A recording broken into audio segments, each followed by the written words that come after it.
Hello friends, আমি শুভম। আবে বাচ্চে কি জান লেগা ক্যা? এটা অক্ষয় কুমারের ডায়লগ এবং অক্ষয় কুমার এখন এই কথাটাই হয়তো বলছে অন্য একজনকে। কাকে সেটা আমি পরবর্তীকালে আসছি। আপনারা সবাই জানেন ভূত বাংলা আসতে চলেছে 10th এপ্রিল। এটা অক্ষয় কুমারের কামব্যাক হবে এরকমই মানুষ আশা করছে, কারণ অনেক দিন হয়ে গেল তার খারাপ টাইম যাচ্ছে, ব্যাক টু ব্যাক ফ্লপ। এবং প্রিয়দর্শন স্যারের জন্য এটা কিন্তু খুব ভালো একটা সুযোগ এটাকে হিট করানো এবং কামব্যাক করার। এই এপিক বা এই আউটস্ট্যান্ডিং যে জড়ি প্রিয়দর্শন স্যার এবং অক্ষয় কুমার, এই দুজনের যে এই যে জড়িটা সেটাকে হিট করানো, সেটা দিয়ে অক্ষয় কুমারের কামব্যাক করানো, প্রিয়দর্শন স্যারের নিজের কামব্যাক হওয়া, এটা কিন্তু একটা বিশাল বড় সুযোগ। কিন্তু এত ইজি নয় মার্কেটটা। এবং এই কামব্যাকের মধ্যেই অক্ষয় কুমারের না মোটামুটি বাম্বু লেগে গেছে। কেন আমি আসছি সে কথায়, তার আগে একটা অন্য টপিকে কথা বলি। ধুরন্ধরের নতুন গান বেরিয়েছে আরি আরি, যেই গানটা আপনারা শুনতে পেয়েছিলেন ট্রেলারে। ট্রেলারে গানটা অসাধারণ ওয়ার্ক করেছিল, সবার ভালো লেগেছে, আমারও ভালো লেগেছে। এই গানটা, পুরো গানটা বার করেছে তারা। এবার এই গানটার আপনি এডিটটা দেখুন, এই গানটার বিট গুলো দেখুন, এই গানটার মধ্যে যে পাওয়ারটা আছে, লিরিক্সে যে পাওয়ারটা আছে, সিঙ্গিং এ যে পাওয়ারটা আছে, আপনারা দেখুন। এটা যে এডিট করেছে, যে ভাবে কাটস গুলো লাগিয়েছে, তার মধ্যে লিরিক্যাল ভিডিও হিসাবে যেভাবে আসছে, কথাগুলো আসছে, এবং তার মধ্যে ইংলিশ র্যাপটা যখন আসছে সেটা আউটস্ট্যান্ডিং। তার প্রত্যেকটা কথা, লিরিক্স, এবং লিরিক্স গুলো মিনিংফুল। এবং সেই লিরিক্স গুলো সেটা হিন্দি হোক অথবা ইংলিশ হোক, সেই লিরিক্স গুলো যদি আপনারা পজ করে করে শোনেন, কারণ গানটা খুব ফাস্ট পেস বেরোয়, আপনারা দেখবেন লিরিক্সটা আউটস্ট্যান্ডিং লেখা, যেভাবে বিট বাই বিট সেটা যায়, যেভাবে সেটাকে এডিট করা হয়েছে সিনের সাথে সাথে। গল্প এখানেও কিছু রিভিল করছে না। আমি তো ভেবেছিলাম যে এখানে একটু আধটু গল্প হয়তো আরো একটু বেশি রিভিল করবে, তারা ট্রেলারে যেটা দেখিয়েছে সেটাই এখানে, যে কি তাদের ক্লিপ শেষ হয়ে গেছে, তারা লিরিক্যাল ভিডিওতে চলে গেছে, কথা আসছে, মারছে, বোম ব্লাস্ট হচ্ছে, বন্দুক নিয়ে স্টিল ফটো রণবীর সিং এর, সেইগুলোই দেখানো হচ্ছে। গল্প এখানে এক ফোঁটাও রিভিল করতে তারা চাইছে না। গল্পে তারা কি দেখাবে সেটার আভাস একদমই দিতে চাইছে না, কারণ 4 ঘন্টা রানিং লেন্থের সিনেমা 18 তারিখে রিলিজ করছে 18th মার্চ।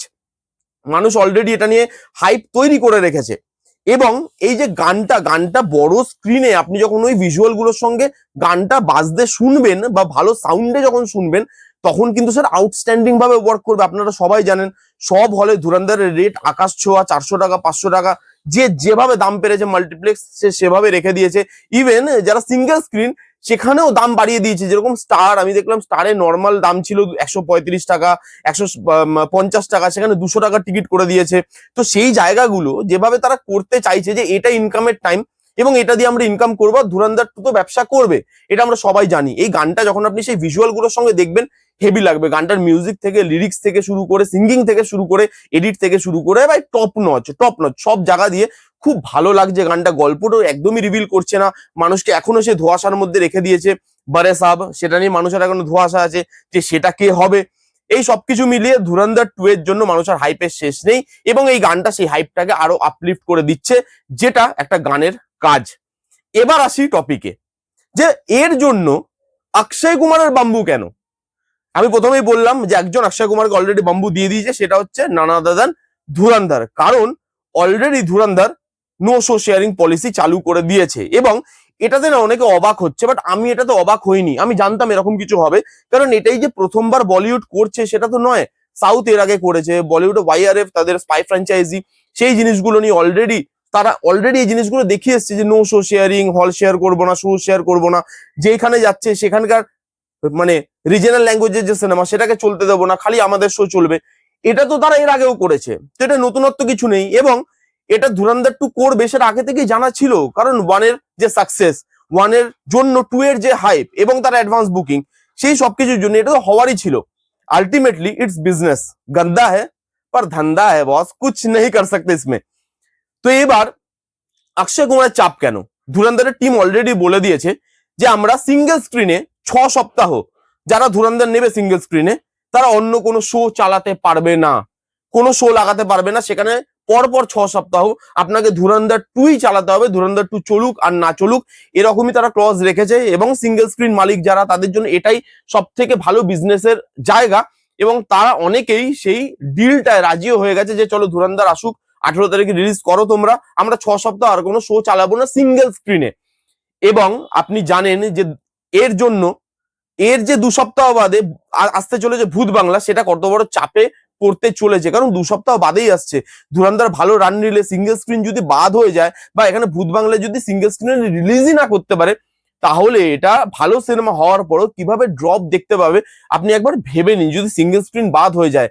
কিন্তু ভালো জিনিস এখানে একটা, এখানে না যত সিঙ্গেল স্ক্রিন আছে তার মধ্যে কিছু কিছু হল মালিক এরকমও আছে যারা বলেছে যে না, এটা একটা জিনিসের এথিক্স হতে পারে না, আপনাদের সিনেমার হাইপ আছে, আমরা সেটাকে চালাবো, বেশি শো দেবো, কিন্তু ভূত বাংলাকেও শো দিতে হবে। টিজার অলরেডি বেরিয়েছে, আজকে টিজারের রিভিউ করেছি, যারা যারা দেখেননি তারা গিয়ে দেখতে পারেন। টিজার ভালো রেসপন্স পেয়েছে, আমার আউটস্ট্যান্ডিং লেগেছে টিজারটা, হাইপ আছে। এই যে এপিক জোড়িটা, এই যে লেজেন্ড জোড়িটা প্রিয়দর্শন স্যার এবং অক্ষয় কুমার, তাদের যে জোড়িটা মানুষ দেখতে চাইছে, কমেডিটা ওয়ার্ক করছে এখানে, সেই জিনিসগুলোর জন্য তারা বলছে যে ভাই এখানে ভূত বাংলাকেও ফেয়ার চান্স দেওয়া উচিত, কম হলেও তাকে কিন্তু স্ক্রিন দেওয়া উচিত। আপনারা 6 সপ্তাহ কিছুই লাগাতে পারবো না, সেটা যাতে না হয়, এবং তার জন্য কিছু সিঙ্গেল স্ক্রিন মালিক আছে যারা এখনো ধুরন্ধর 2 কিন্তু নেয়নি তাদের হলে, তারা এখনো ওয়েট করছে তাদের মানে ডিসিশনের জন্য। যদি কোথাও গিয়ে একটু লিনিয়েন্ট হয়, তারা যদি কোথাও গিয়ে বলে চলো ঠিক আছে মাঝখানে একটা দুটো শো তোমরা দিতে পারো, তাহলেও তারা ধুরন্ধর নিয়ে নেবে। কিন্তু হল মালিকরা এটা ভেবে এখনো পর্যন্ত পুরো মানে হয়ে আছে, কনফিউজ হয়ে আছে বা আটকে আছে, যেখানে ধুরন্ধর 2 যদি আমরা পরপর 6 সপ্তাহ চালাই, সেই সিনেমাটা চলবে, ভালো ইনকাম করে দেবে, কিন্তু ভূত বাংলার ওদিকে যদি ভালো রেসপন্স পাওয়া যায় তাহলে তখন কি হবে? তখন তো ওইখান থেকেও আমরা যেই আর্নিংটা হতো সেই আর্নিংটা হবে না। তো আর একটা সিনেমা 6 সপ্তাহ এভাবে কন্টিনিউয়াসলি হাউসফুল দেওয়া, সেটা আমি জানি না মানে কিভাবে তারা করবে। এটাই ব্যবসা, এবং এটাতে আমি যে খুব অবাক হয়েছি সেটা না, তার জন্য ভূত বাংলা এফেক্ট করবে সেটা সবাই জানে। 10th এপ্রিল আসছে এবং 10th এপ্রিল তার সঙ্গে ডাকায়াতও আসছে। তো এই সিনেমার ক্ল্যাশ, তার সঙ্গে এরকম ভাবে তাদেরকে শো নিতে দেওয়া হচ্ছে না, এই জিনিসগুলোর জন্য ভূত বাংলার এখন একটাই মাত্র, আমার মনে হয় একটাই থিঙ্কিং হওয়া উচিত, যে যে কটা হলে আমি রিলিজ পাবো, মানুষকে প্রুভ করতে হবে যে ভূত বাংলা আউটস্ট্যান্ডিং সিনেমা, যেটা তোমরা দেখতে চাইছো সেটা যেন স্ক্রিনে মানুষ দেখতে পায়, মানুষ হাসতে পারে, মানুষ থ্রিলটা অনুভব করতে পারে। ভুল ভুলে যাতে যে ইমোশনাল আর্টটা দিয়েছিল, সেই ইমোশনাল জায়গাটা বা সাইকোলজিক্যাল জায়গাটা এবারও যাতে হিট তারা করতে পারে। এর যে গল্পটা যাতে স্ট্রং হয়, মানুষ যাতে এন্টারটেনমেন্ট ফিল করে সিনেমাটা দেখতে গিয়ে, তাহলে পাবলিক ডিমান্ডে এটা হলেও হতে পারে আগামী দিনে, যে পাবলিকের ডিমান্ড এত বেড়ে গেল ভূত বাংলার জন্য, কারণ দুজনের মধ্যে অডিয়েন্স ক্ল্যাশ কিন্তু নেই। ধুরন্ধর একটা টাইপের সিনেমা, এটা একটা টাইপের সিনেমা, দুজনের মধ্যে একদমই অডিয়েন্সের কোনো ক্ল্যাশ নেই। তো অডিয়েন্স যদি এটা বলে যে ভাই ধুরন্ধর তো আমরা দেখেছি, এবং দেখার পর এবং আমাদের প্রথম সপ্তাহে সবার ধুরন্ধর দেখা হয়ে গেছে, এবার আমরা ভূত বাংলা দেখতে চাই, আমরা ওই কমেডিটা দেখতে চাই, এই ওজি পেয়ার, এই পেয়ারটাকে আমরা অন স্ক্রিন আবার ম্যাজিক ক্রিয়েট করতে দেখতে চাই, তাহলে হয়তো তারা তখন আবার হয়তো সিঙ্গেল স্ক্রিন ভূত বাংলা লাগাবে। কিন্তু তার জন্য ভূত বাংলাকে আগে প্রুভ করতে হবে যে আমরা ভালো কাজ করেছি, আমরা ভালো জিনিস বানিয়েছি, ভালো প্রোডাক্ট বানিয়েছি, মানুষের দেখার মতো জিনিস বানিয়েছি, তোমরা হতাশ হবে না, সেটা প্রুভ করাটা আমার মনে হয় সব থেকে বেশি ইম্পর্টেন্ট এখন ভূত বাংলার জন্য।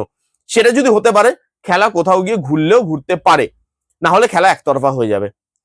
এই ছিল আজকের এই আলোচনা। গানটা রিভিউ করলাম, গানটা অসাধারণ গান হয়েছে, আরি আরি ধুরন্ধরের যে গানটা বেরিয়েছে যেটা নিয়ে কথা বললাম, আপনারা শুনুন, আপনাদের শুনে কিরকম লাগলো কমেন্ট করে জানান। এবং এই যে জিনিসটা করছে তারা, নো শো শেয়ারিং, এটাতে কে কিভাবে এফেক্ট করবে, কতটা ঠিক কতটা ভুল, সেটাও আপনারা জানান।